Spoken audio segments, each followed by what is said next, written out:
बला दा पिया, जिला आजमगढ़ हमके घुमा दा पिया, जिला आजमगढ़ हमके घुमा दा पिया।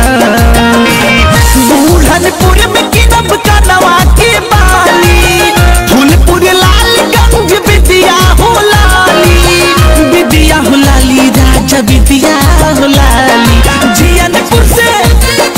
जियनपुर से झुमका गढ़ाता पिया, गढ़ाता पिया, हमके भंवरनाथ दर्शन करा दा पिया, जिला आजमगढ़ हमके घुमा दा पिया।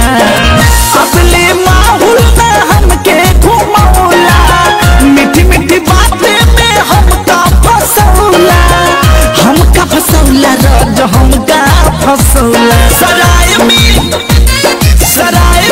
साड़ी दिया दा पिया, दिया दा पिया, पलथी अंबारी हमके घुमा दा पिया, जिला आजमगढ़ हमके घुमा दा पिया।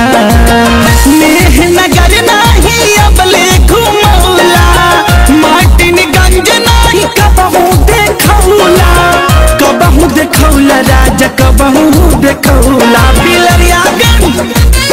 बिलरियागंज बर्फी खियादा पिया, खियादा पिया, कप्तानगंज कपड़ा किनादा पिया, जिला आजमगढ़ हमके घुमा दा पिया।